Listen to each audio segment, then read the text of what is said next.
Olá, seja bem-vindo a essa aula. Eu sou a professora Simone e nesta aula nós vamos estudar a classificação do sujeito. É um prazer estar falando para você, certo? Espero que essa aula possa te ajudar bastante nos seus estudos gramaticais. Sujeito é uma matéria estudada na sintaxe. O sujeito, ele tem classificação. Como nós estamos na continuidade da matéria, você está vendo a aula da classificação do sujeito. No entanto, nós vamos voltar um pouquinho no conceito do sujeito para facilitar o entendimento, certo? Sujeito é o ser sobre o qual se fala ou se declara algo. Pode praticar uma ação, pode apenas sofrer a ação verbal, ou o sujeito pode praticar e sofrer a ação ao mesmo tempo. O que é importante saber aqui, então? Que o sujeito nem sempre pratica ação. Nem sempre. Então, ele pode praticar ação, ele pode sofrer uma ação e ele pode praticar e sofrer uma ação ao mesmo tempo.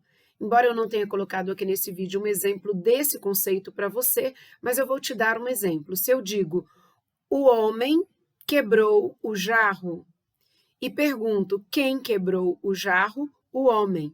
Nesta oração, o homem quebrou o jarro, tem uma ação, o ato de quebrar. Mas se eu digo, o vaso foi quebrado pelo homem, o que foi quebrado? O vaso. Observe que o vaso não está praticando ação, está sofrendo a ação verbal. E se eu digo, por exemplo, Maria penteou-se para a festa, eu vejo que quem penteou-se? Maria. Maria penteou a quem? A si mesma. Ela praticou e ela sofreu a ação verbal. Mas, às vezes, o sujeito, ele não vai indicar ação. Ele pode estar indicando um estado. Muito bem. Então, é importantíssimo, tá, que você entenda que, para encontrar o sujeito, nós precisamos do verbo. O verbo é a palavra que indica ação, estado, fenômeno da natureza. O verbo, quando ele indica estado, é importante que você perceba que o estado que o verbo pode indicar é do sujeito, do ser de quem se fala. O estado do sujeito pode ser aparente, exemplo, Maria parece feliz, temporário, Maria está feliz, físico, Maria está doente, é um estado físico, Maria mudou-se, se eu falar mudou-se, eu vou ter ação, mas se eu falar Maria tornou-se freira, aí eu vou ter um estado para Maria. Então, veja, às vezes a gente tem ação e às vezes a gente tem estado para o sujeito, certo?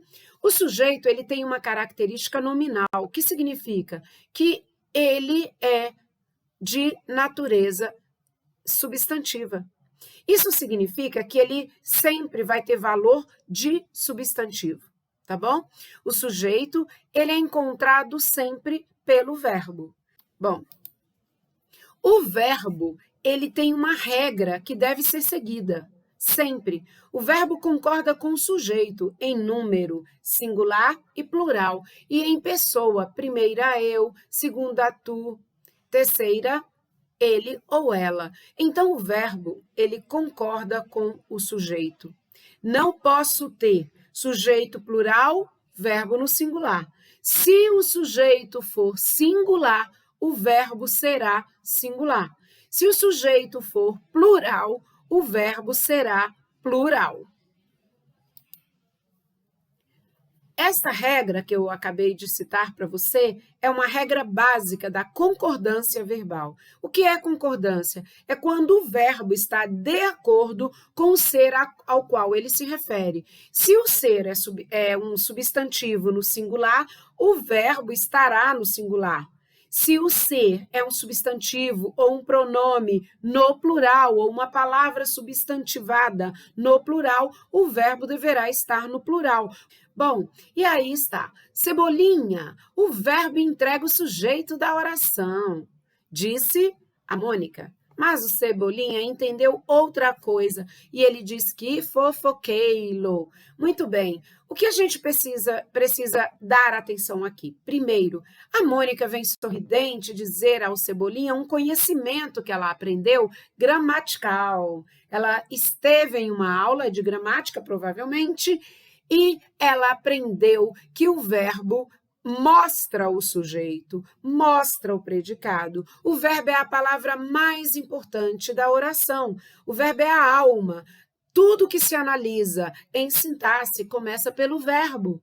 Então, ela quis dizer para ele que ela tinha aprendido que o verbo indica o sujeito, mas ele entendeu isso como uma conotação, achando que se tratava de um ser que fazia fofoca.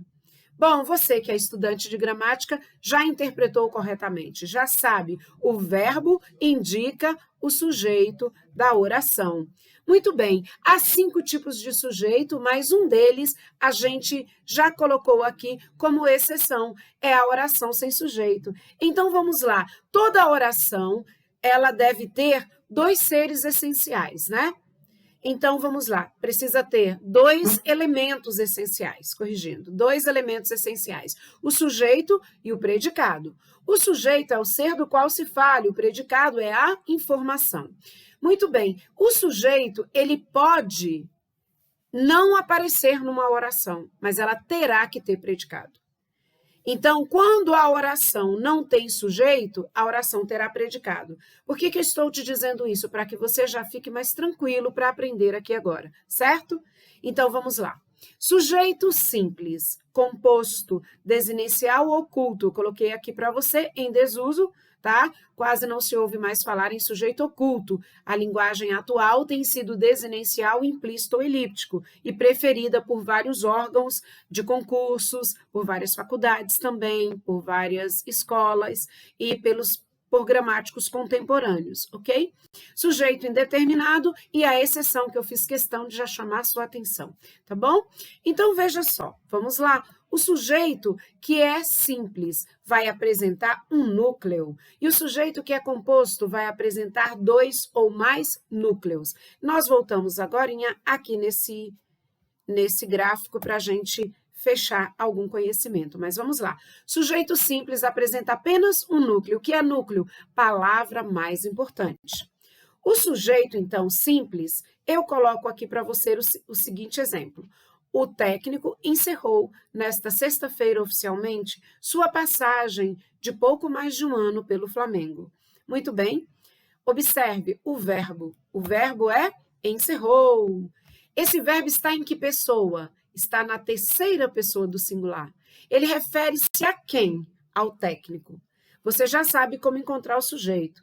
Nós já tivemos essa aula. Pergunta-se quem para a pessoa antes do verbo ou que para coisas antes do verbo. Nesse caso, nós perguntaríamos quem encerrou sua passagem oficialmente nesta sexta-feira.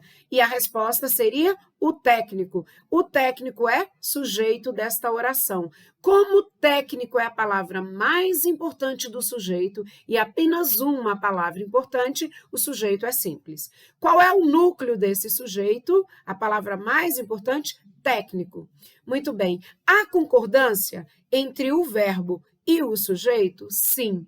O verbo está no singular e o sujeito no singular. Sujeito composto. É o sujeito que apresenta 2 ou mais núcleos. Os cães e os gatos são ótimos parceiros. Observe, se nós fizermos a pergunta quem são ótimos parceiros, encontraremos para o verbo são, que está na terceira pessoa do plural, os substantivos cães, gatos. Observe que o sujeito aqui tem 2 núcleos. Estou falando de 2 seres diferentes, cães, gatos. Então, esse sujeito é composto. O núcleo desse sujeito é cães/gatos, tá? Ok? Agora, eu quero que você relembre que todas as vezes que nós falamos em sujeito, estamos falando aqui nesse momento da classificação. Eu quero voltar aqui com você para você retomar algo muito importante.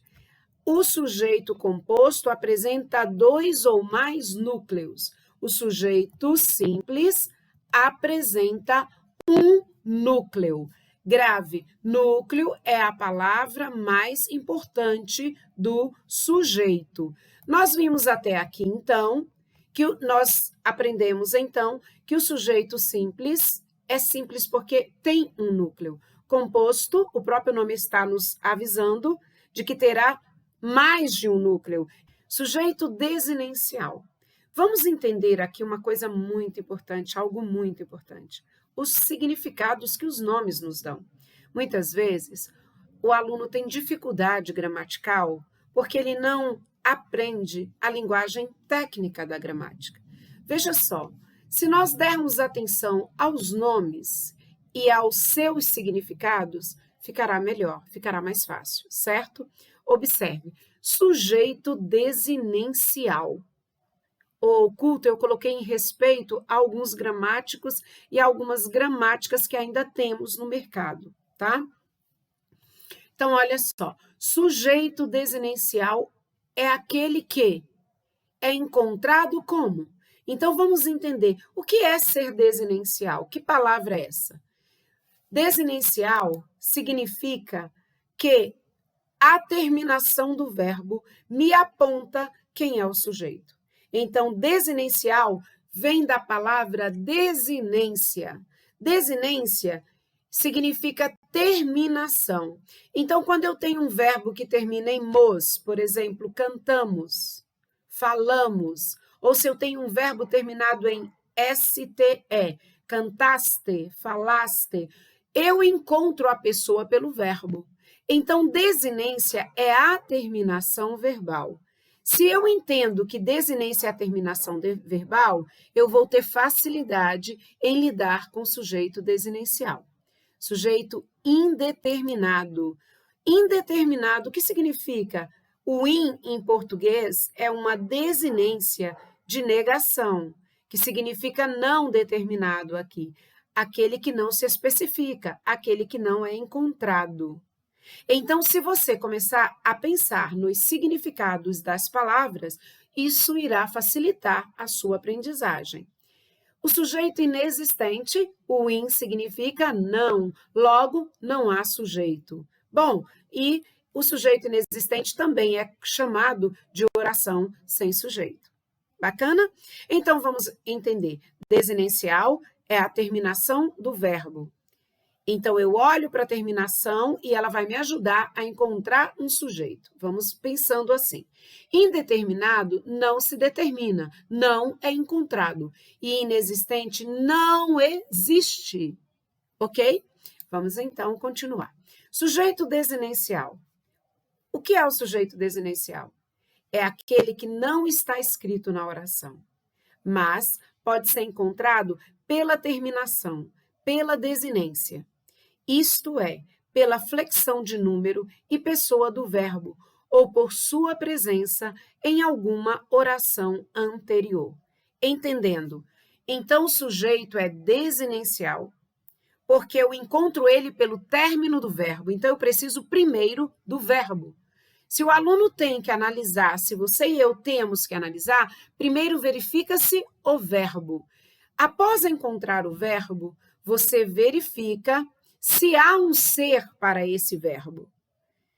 Se o ser desse verbo não aparecer, mas você conseguir identificá-lo, não apareceu escrito na frase, mas você identificou pelo verbo, pelo término do verbo, você vai ter sujeito desinencial. Exemplo: gostamos muito das praias nordestinas. É bem do tipo que eu te falei. Gostamos. O verbo terminou em mos. Nesta frase, nada mais me indica sobre a ação, sobre quem executou essa ação. Eu sei que o verbo está na primeira pessoa do plural. Posso fazer a pergunta: quem gosta das praias nordestinas? Como o verbo está na primeira pessoa do plural, a primeira pessoa do plural ou você terá eu ou você terá nós. Logo, aqui, por se tratar da primeira pessoa plural, você vai ter nós. Então, gostamos não apareceu escrito o nome das pessoas, tá? Não é, por exemplo, eu e meus irmãos gostamos muito das praias. Aí seria sujeito composto.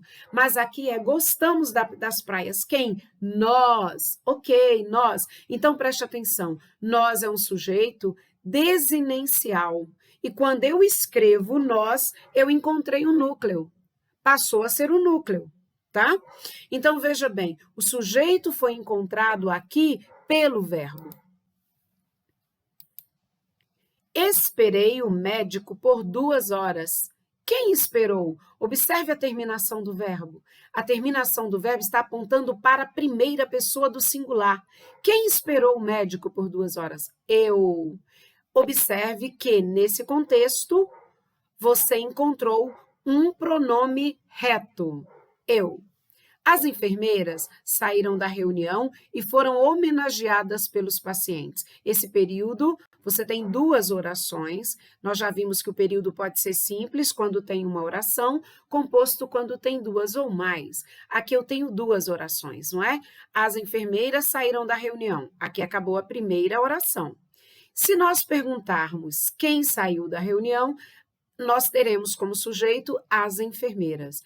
As enfermeiras, sujeito simples. Eu não estou querendo analisar aqui com você esse sujeito, estou querendo analisar a próxima oração. E foram homenageadas pelos pacientes. Quem? Quem foram homenageadas? Observe, quem? Observe que nesse contexto, o verbo está na terceira do plural, apontando para um ser que é terceira do plural. E nessa oração, então, eu percebo que esse verbo só pode estar se referindo às enfermeiras. Logo, você entende que quem foi homenageada aqui? Uma enfermeira? Não, foram homenageadas. Então, quem foram homenageadas? As enfermeiras. Então, o verbo está no plural para concordar com enfermeiras, que é plural. Por isso, não seria quem foi homenageada, e sim quem foram homenageadas. Quais pessoas foram homenageadas, né? E a gente percebe, então, que o verbo indo para o plural, nós temos um sujeito plural. Ele apareceu escrito na segunda oração? Não. Mas ele foi citado no contexto. Eu sei que foram refere-se a enfermeiras ou elas.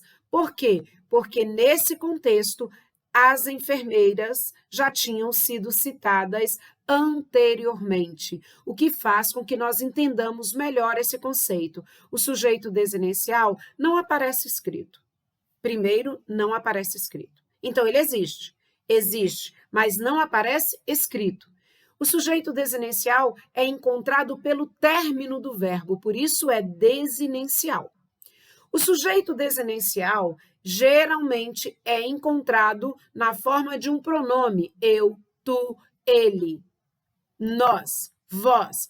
Quando o sujeito desinencial é encontrado com eles, elas, é porque já foi citado anteriormente em outra oração. Combinado? Preste atenção, então, nisso. Todas as vezes que o sujeito desinencial for eles ou elas, é porque foi citado em uma outra oração, em um outro contexto, como aqui no exemplo do marcador, que as enfermeiras saíram da reunião e foram homenageadas, ok? O verbo aqui está... o verbo da primeira oração é saíram, o sujeito da primeira oração é simples, as enfermeiras, mas quando chega na segunda oração, o sujeito torna-se implícito, que foi encontrado no contexto, ou desinencial, encontrado pelo verbo, ok? Poderia ser as enfermeiras ou elas. De todo jeito, o verbo concordaria com o núcleo que você encontrou, certo? E que nós encontramos também aqui agora. O sujeito pode ser indeterminado. É aquele que não é possível ser identificado, não é possível determinar na oração. Indeterminado, existe o sujeito? Existe. Ele só não quer ser encontrado. Ele não quer ser identificado. Então, primeiro, ele existe, ok? Então, a ação verbal foi praticada nesse caso. Alguém praticou a ação, alguém fez algo, mas não é possível sabermos quem. Então, o sujeito indeterminado ocorre como? Regra 1. O sujeito indeterminado, ele aparece com o verbo conjugado na terceira pessoa do plural. Terceira pessoa do plural significa eles ou elas, sem que nós possamos achar esse sujeito. Então, vou voltar. Sujeito indeterminado não se determina, não se encontra. Ele existe, mas ele quer ficar no anonimato, sem ser encontrado. Sujeito indeterminado pratica ação. Não é encontrado, mas pratica ação. E o verbo tem que estar na terceira pessoa do plural. Porque na terceira pessoa do plural fica impossível eu saber quem praticou a ação. Vamos continuar. Exemplos. Pegaram meu celular da bolsa. Observe, pegaram. Imagine que essa pessoa estivesse em uma festa e, de repente, ela fala, gente, pegaram meu celular da bolsa. Atenção, pegaram, vai ficar complicado, porque numa festa descobrir quem pegou, por que o verbo foi para a terceira do plural? Porque sabe-se que alguém praticou ação. Alguém praticou ação. Alguém. Eu sei quem? Não. E você sabe? Não. Ah, eles ou elas. Eles ou elas está para o verbo. O verbo está em eles ou elas. Pegaram o meu celular. O verbo está na terceira do plural. Mas quem pegou, você sabe? Não. Você não sabe. Esse sujeito existe? Existe. Ele quer aparecer? Não. Se a ação for boa ou ruim, ele tem o direito de não querer aparecer. Para isso, o verbo fica na terceira pessoa do plural. Nesta madrugada, assaltaram a joalheria. Observe, assaltaram. O ladrão não assaltou e deixou o telefone. Ligue-me, né, que eu vou devolver. Não, claro que não. Então, veja bem. Nesta madrugada, assaltaram. Quem assaltou? Alguém. Alguém. Memorize só no seu entendimento. Alguém. Alguém fica muito subjetivo para eu saber quem. Logo, todas as vezes que você analisar o sujeito indeterminado e for possível analisar que alguém, subjetivamente, fez a ação, mas você não sabe quem, você vai ter sujeito indeterminado. Então, pegaram meu celular. Quem? Alguém subjetivo, não sei quem. Nesta madrugada, assaltaram a joalheria. Quem? Não sei quem. Alguém. Bom, todas as vezes que essa análise subjetiva for possível, o sujeito está indeterminado. Mas a regra nos ajuda a verificar isso. Olha o verbo, pegaram. O verbo está na terceira pessoa do plural. Praticou uma ação, mas na frase eu não tenho o nome da pessoa, eu não sei quem ela é. Então, o sujeito está indeterminado. Ou você analisa pela regra, ou analisa subjetivamente, como eu te mostrei aqui nesse momento. Veja que eu coloquei aí, né, o Chico Bento, tenso, preocupado, poxa, sujeito indeterminado, e coloquei a interrogação. Mas não é tão difícil assim. É questão de você entender o conceito, o nome, o que significa indeterminado. É aquilo que não pode ser encontrado, mas existe, tá? Então, veja bem, e o verbo fica na terceira do plural. Bacana? Continuando. É importante perceber que o sujeito, ele tem uma posição. Ele pode aparecer antes do predicado, antes do verbo, pode aparecer no meio do predicado, que é o que? Predicado? Informação. E ele pode aparecer depois do predicado, no fim, né? Depois do verbo, ok?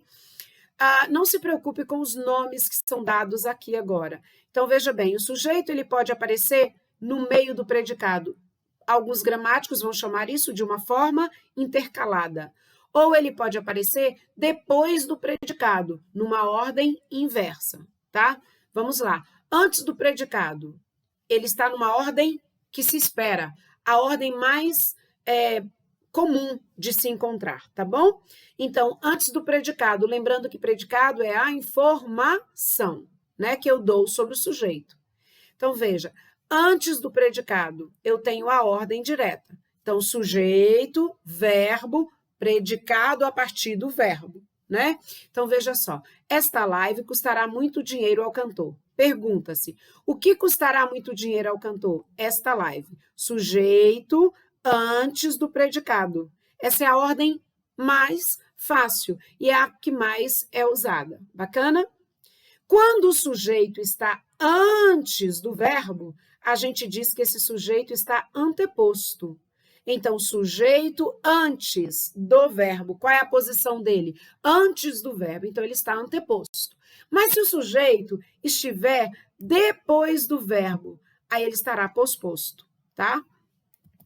Bom, então, veja, custará muito dinheiro ao cantor esta live. Observe que, nesse momento, se eu perguntar o que custará muito dinheiro ao cantor, a resposta é esta live. O sujeito apareceu? Apareceu, mas depois do verbo.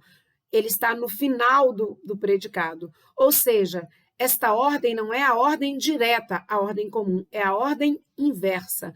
Nesse caso, é importante lembrar que o sujeito está posposto. O sujeito é simples, só tem um núcleo e está posposto. De forma intercalada, o sujeito está no meio, tá? Então, veja bem, desesperados, os passageiros saíram do metrô. Quem saiu do metrô? Os passageiros.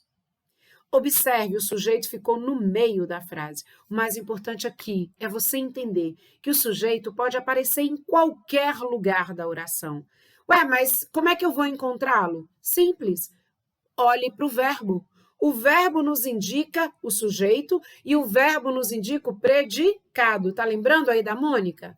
A Mônica não disse que o verbo entrega o sujeito, mas também entrega o predicado, porque o sujeito é o ser do qual se fala e o predicado é a informação dada sobre o sujeito. A posição do sujeito, ele pode estar no início, ele pode estar no meio, ele pode estar no fim. Como é que eu o encontro? Eu o encontro olhando o verbo.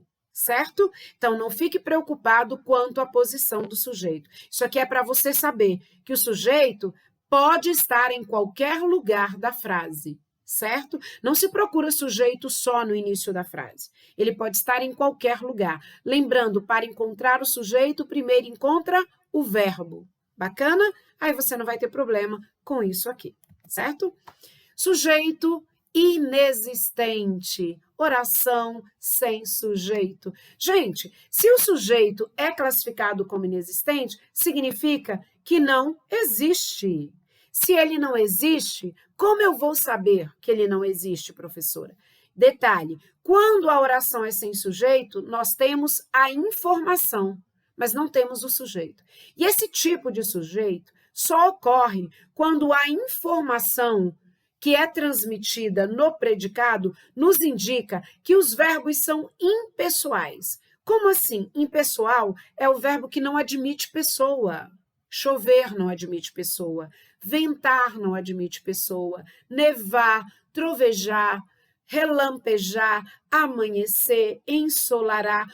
Observe, esses verbos são verbos que indicam fenômenos da natureza. Regra 1, a oração não terá sujeito, mas terá predicado quando aparecer verbo que indica fenômeno meteorológico ou climático. Lembrando, verbo não é substantivo. Chover é verbo, a chuva, substantivo.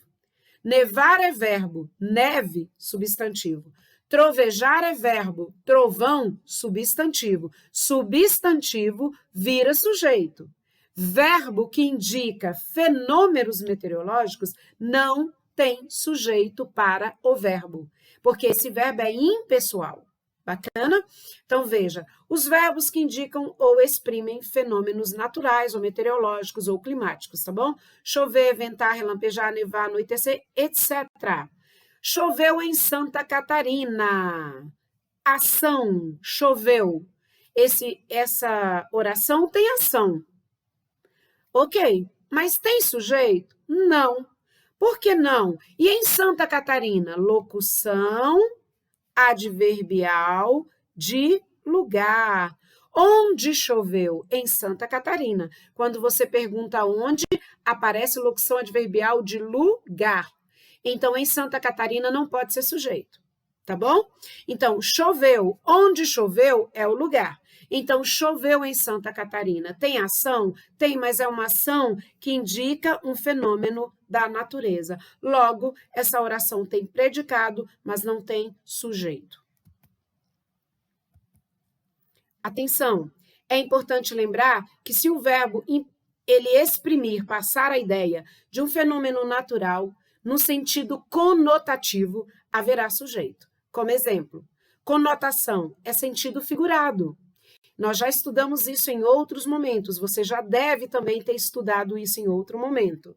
Veja bem, choveram flores nos noivos. Choveram flores nos noivos. Observe, choveram aí está no sentido de que jogaram, espalharam flores sobre os noivos. Então, nesse contexto, chover está no sentido de espalhar, de jogar flores, comemorando o evento. Logo, esse verbo está no sentido conotativo. Flores é o sujeito. O que choveu aí? Choveu flor? Não, choveram. Então, observe, choveram, o verbo está no plural. Logo, ele não está indicando um fenômeno meteorológico. Porque se o verbo estiver indicando fenômeno meteorológico, observe, ele fica no singular. Ele não vai para o plural. Então, aqui, se eu perguntar o que choveram, você vai ter como resposta flores. Então, o sujeito aqui é flores e o sujeito é simples. Então, essa ideia de conotação, ela existe para alguns verbos, tá? Se o verbo que indicar fenômeno da natureza for um verbo que, nesse contexto, foi usado denotativamente, no sentido real, exemplo, se você dissesse, por exemplo, trovejou em São Paulo durante toda a madrugada. Trovejou. O verbo está indicando uma ação, fenômeno da natureza. Então, a oração não tem sujeito. Mas se você disser, o homem trovejou palavras inadequadas na reunião, quem trovejou palavras inadequadas? O homem. Aí, trovejou foi empregado nesse sentido com a ideia de que o homem soltou palavras inadequadas, né? Xingou. Então, nesse contexto, o verbo trovejou passa a ser conotativo. Atenção! No estudo da oração sem sujeito, é preciso entender que existem outras regras. Ocorre oração sem sujeito também quando os verbos fazer, ser, estar indicarem tempo, tempo decorrido, tempo climático ou indicar horas, tá bom? Exemplo, faz 20 anos que eles estão casados. A primeira oração é que está grifada, não a segunda. Faz 20 anos, o verbo fazer aqui está indicando tempo que passou. Nesse caso, a oração não tem sujeito. Todas as vezes que o verbo fazer indicar um tempo decorrido, um tempo que passou, ele ficará no singular e não haverá sujeito na oração em que ele estiver sendo o núcleo. Aqui ele é o núcleo dessa oração, palavra muito importante, para o predicado. Agora, na outra oração, o sujeito é outra coisa, tá bom? Eu estou analisando com você a oração grifada. É uma hora. Veja que o verbo está no singular para concordar com o numeral. Isso acontece com todo o verbo ser. São 2 horas, são 3 horas, são 4 horas, mas a oração não terá sujeito. A concordância é do verbo com o numeral, porque você não vai dizer, por exemplo, são 1 hora. Você vai dizer é 1 hora, é 12:30, mas você não vai dizer são 12:00. Por quê? Porque Você tem que perceber o numeral. Numeral, a quantidade que ele expressa, faz com que o verbo tenha concordância com ele. É 1 hora, mas são 14 horas, são 15 horas. Então, o verbo concorda com o numeral. Mas a oração não tem sujeito, então por quê? Porque, nesse caso, o verbo ser é impessoal. Ele está indicando tempo, ele está indicando horas. Então, ele está lhe dando, está apontando uma indicação de fator temporal. Então, a oração não tem sujeito. Então, o verbo haver pode, no sentido de existir, se você conseguir trocar o verbo haver pelo verbo existir, não haverá oração, não haverá sujeito na oração. Se o verbo haver indicar tempo, também não haverá sujeito na oração. Vamos entender. Quando você diz havia uma linda casa na montanha, vamos trocar o havia por existia. Existia uma linda casa na montanha.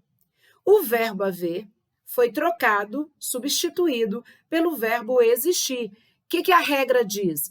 Quando o verbo haver estiver no sentido de existir, a oração não terá sujeito. Se o verbo indicar tempo transcorrido, há 7 meses não saio de casa. Primeira oração que estamos analisando, do verbo haver, que está grifada. Então, vamos lá. A oração há 7 meses, nesta oração, significa dizer faz no singular, 7 meses. Toda vez que o verbo fazer indicar tempo, tem que ficar no singular. Faz 7 meses e não fazem 7 meses. Verbo fazer e verbo haver vão ficar no singular. Quando o verbo haver for trocado por existir, ou o verbo haver estiver no sentido de fazer, ou o verbo fazer também estiver indicando tempo. Então, observe, a gente está vendo até aqui que os verbos ficam no singular. Qual é o único verbo que não ficou no singular? O verbo ser. Quando ele concorda com o numeral, ele faz a concordância pela ideia da quantidade que o numeral expressa. Então, ele pode ficar no singular, o verbo ser, ou no plural, mas ele está indicando tempo, estando na indicação de horas. O verbo ser não terá sujeito. Certo? Só nesse contexto, indicação de tempo, mais nada. Atenção, o verbo existir, eu existo, tu existes, ele existe. Nós existimos, vós existis e eles existem. O verbo existir é pessoal, aceita ser flexionado em pessoa, do singular ou do plural. Logo, ele possui sujeito expresso na oração. Concorda normalmente com esse sujeito. Exemplo, existiam moças interessadas na vaga, ok? Observe, quem estavam interessadas nas vagas? As moças, não era? Então, observe, existiam, está concordando com a palavra moças, que é o sujeito posposto. Moças é o sujeito do verbo existiam. O verbo está na terceira pessoa do plural e o substantivo moças também está no plural. Certo? Então, recapitulando, o verbo existir, ele tem sujeito. Sujeito no singular, sujeito no plural. Agora, o verbo haver é que está sendo trocado pelo verbo existir. Como o verbo é o verbo haver tem que ficar no singular e tem que expressar o sentido de. Verbo haver no sentido de indicar tempo, fazer. Haver no sentido de fazer. Há anos que viajei para o Maranhão. Faz anos. Observe que o haver foi trocado por fazer. Todas as vezes que o verbo haver for trocado pelo verbo fazer, indicando o tempo, a oração não tem sujeito. E o verbo haver sendo trocado pelo verbo existir, também não haverá sujeito na oração. Eu espero que você tenha gostado desta aula. Sucesso aí em seus estudos. Espero em breve encontrar você novamente, seja por aula virtual ou pessoalmente. Um abraço, fique com Deus.